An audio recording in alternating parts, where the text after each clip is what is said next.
noise just sends us into that peaceful place. We don't want to come back.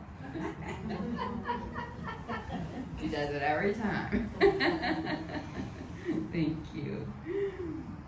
And now, it's my great pleasure to introduce today's speaker to you, dear Reverend Claudia Leonesio.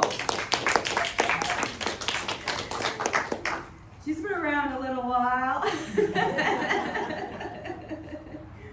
doing so many things artistically, creatively, and she is an artist at heart, and wonderful, so fun. And Reverend Claudia saw the spirits of both grandparents as a small child, which sparked her interest in metaphysics and spiritual knowledge. She's a certified Reiki master and angel intuitive. Spirit brought her to Harmony Grove, where she was ordained as an HGSA spiritualist minister in 2019.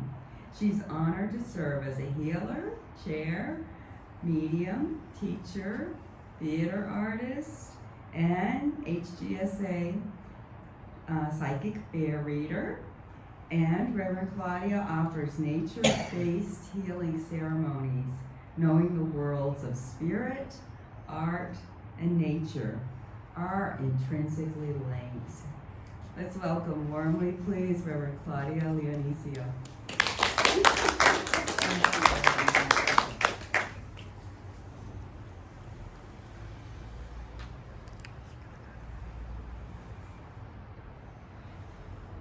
Good morning, everybody. Good morning. Good morning. It's great to be back here. Well, I hear you celebrated the luck of the Irish yesterday, so we're going to continue with the Irish theme.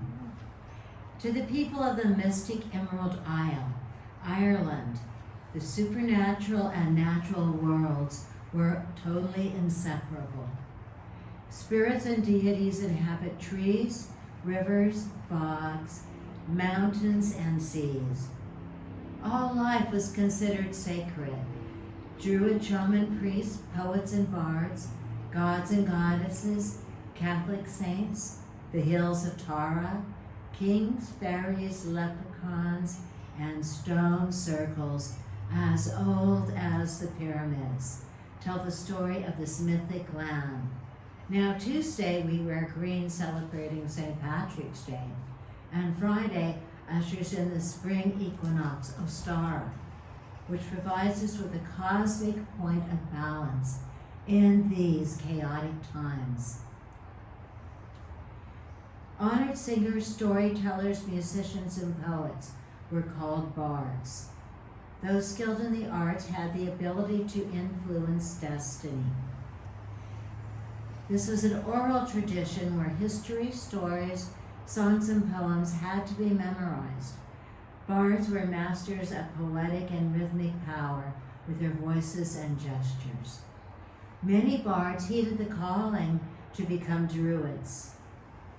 Both men and women were allowed to do this. Merlin was one.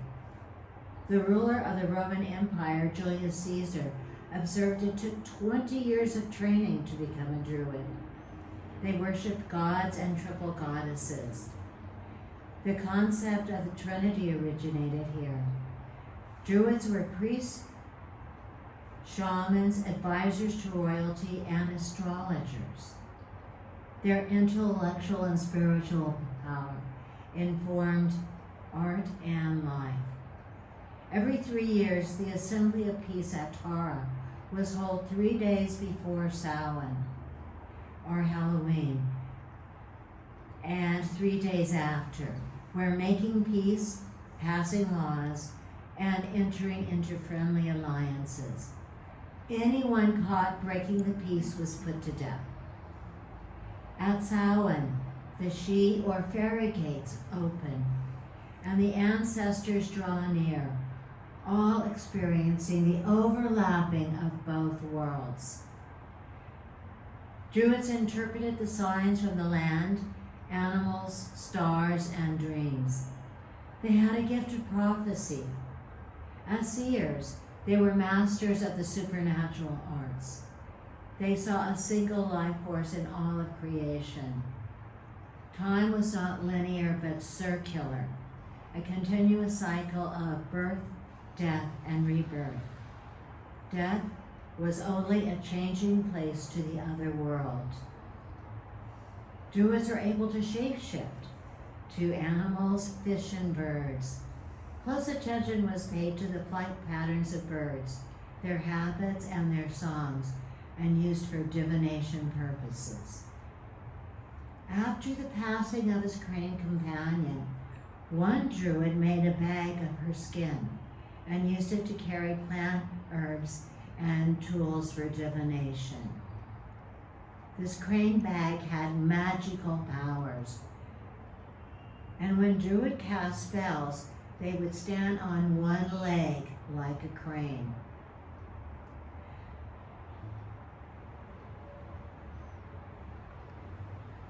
Mystical sacred sites were the meeting places between heaven and earth, merging the spiritual and material worlds. They worshiped the sacred groves, oak, ash, and yew, and anyone injuring a tree suffered severe penalties. The pre-shamans were ringed by protective wisdom of the living trees, with shafts of splintered sunlight, illuminating ceremonies and rituals. Trees were the mediators between the worlds, with their roots penetrating the underworld. Their branches were straining ever upward into the sky. The underground otherworld was ruled by the Dagda, father king to a tribe of gods and goddesses. The Dagda had a magical harp in which he had bound melodies he could summon. Wounded warriors would find healing sounds, lulling them to sleep. Those suffering from grief of loss saw and heard beautiful, comforting images of loved ones. Strains of hope lighten the heart with visions of inspiration. Lively toe-tapping dance rhythms created the energy of unbridled joy. This magical harp was a musical balm, giving them healing and release from woes, tuned to each listener's special needs, restoring them to a more complete state of balance while soothing the soul. Like father, like daughter, goddess of fertility, Breed was a force of nature. With her flame, she melts the frozen ice of winter, revealing the seeds and new growth in the soil. In early spring, it was traditional to plant in her honor, praying to her for bountiful crops. Soil was blessed to bring light and life to it. Fertility rites welcoming new plants and animals were held in her honor. As the guardian of the hearth and home, she was invoked to protect the herds and harvest. Candles and fire were essential elements, symbolizing the spark of new life. She is a keeper of the flame. Her cauldron of inspiration inspires the arts, especially poetry. Blacksmiths created tools, jewelry, and weapons on a forge, invoking her power. Healing springs would bubble up from the earth when she walked upon the ground. When Breed's mortal son was slain in a battle, her cries of grief were so heart-rending and powerful that the soldiers on both sides dropped their weapons and refused to fight. Flames of purification invoking her name are used for fertility, inspiration, healing, justice, and peace. Her totem animals are the snake and the lamb. Goddess Breed was so greatly revered that when Christianity came to Ireland, with much further ado, she became Saint Bridget. Born in 450 AD, she was educated by the Druids. Her mother was a Christian slave from Portugal, and her father a pagan chieftain. Baptized by St. Patrick, he inspired her to spread the word of Christ. While called to attend a dying chieftain, she gathered rushes from the floor, weaving them into a square cross. While telling the story of Jesus. But before he died, he became a Christian. Now these crosses offer protection and prevent fires, and they're sprinkled with holy water. There is an eternal flame of peace tended by the Brigidine nuns in Kildare, Ireland, which is a place of pilgrimage. And she is a Catholic patron saint of healing wells and springs. Now, St. Patrick, I'm not going to try and pronounce this name. He was born in the 5th century Romanized Britain, and when he was 14 years old, he was kidnapped from his home by Irish pirates. Then he was sold into slavery. A devout Catholic, he prayed and prayed for his release. One night, he had a divine vision of an angel who showed him how to escape. The angel guided him 200 miles to a cargo ship. And there the ship eventually took him home. He was ordained as a missionary and became the first bishop of Ireland, Patricius. Converting the Irish to Christianity, he incorporated nature-oriented rituals into his services. The Catholic Trinity he taught by using a 3-leaf shamrock to introduce the Father, the Son, and the Holy Ghost. Now, Ireland being far too cold for snakes, what he drove out were the figurative demons of sin. His call on him for help resisting sin and temptation. His feast day is exactly 4 weeks into Lent, where Catholics focus on weaknesses to abstain from Ash Wednesday until Easter, or hopefully beyond. So pray to St. Patrick for spiritual protection and courage. I always wear green with pride for my ancestors and the patron saint of Ireland on St. Patrick's Day. Now it took me a while after I committed to the day to realize that this is the Ides of March. Does anybody remember what that day is from social studies? Well, the Ides of March was when Julius Caesar was assassinated.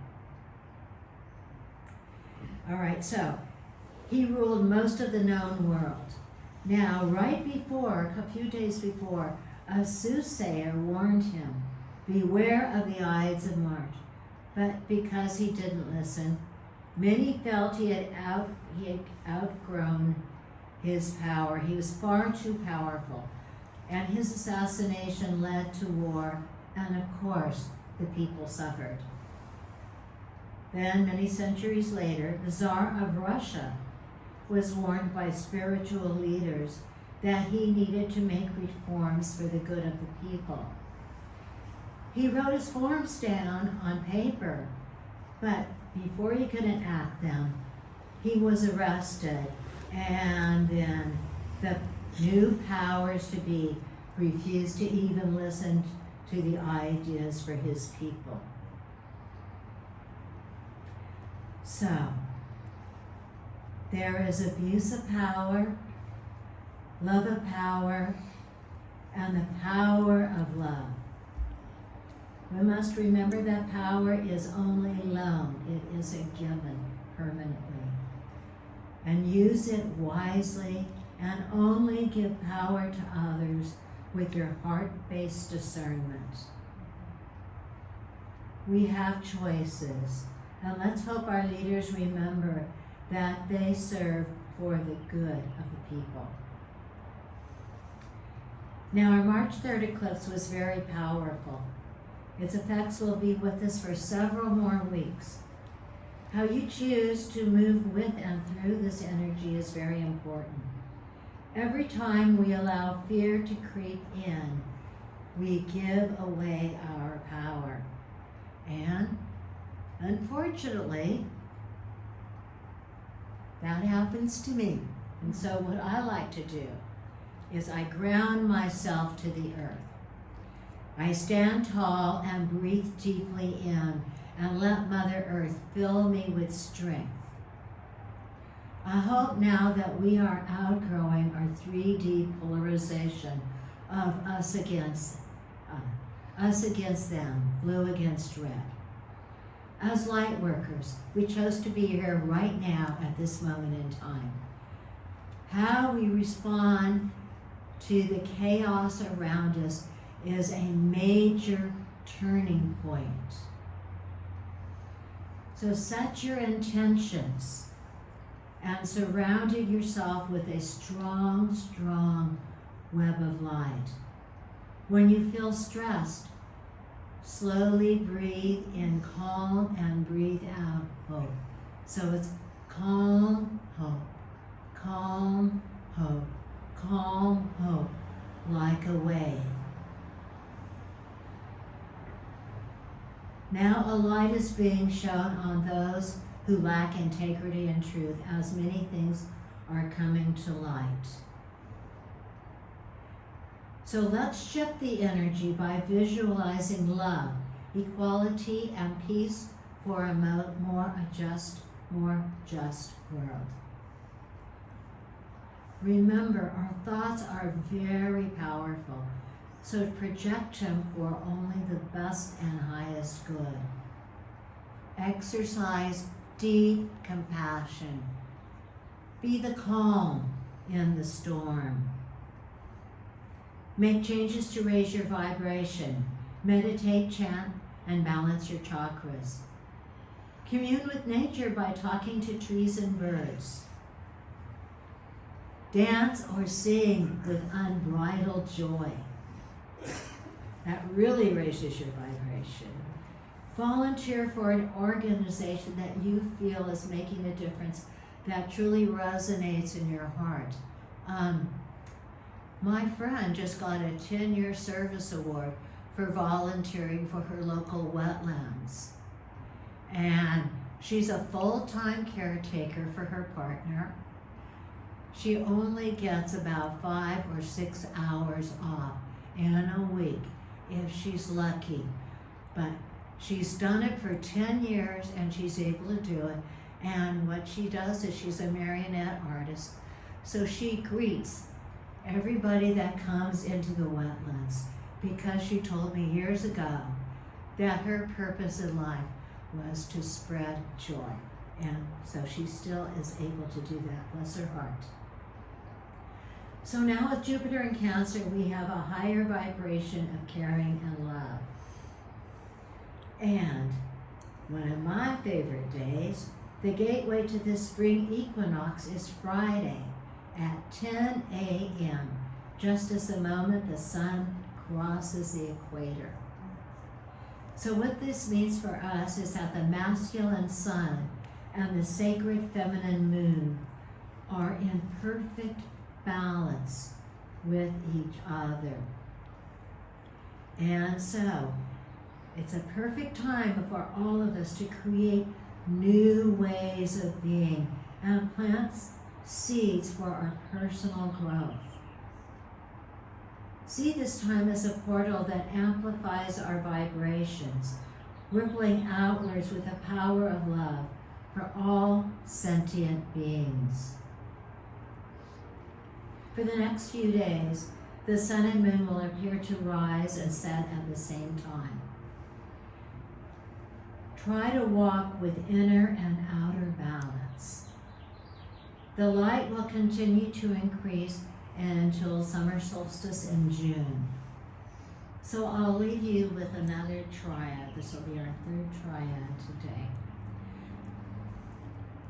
3 things are always increasing: the light of fire, the intelligence of truth, the light of existence. These are victorious over all things, and are the end of darkness. And this is a Druid prayer of unity. We swear by peace and love to stand, heart to heart, hand in hand. Marco Spirit, hear us now, confirming this our sacred vow.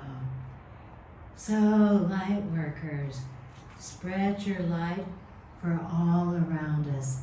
Thank you.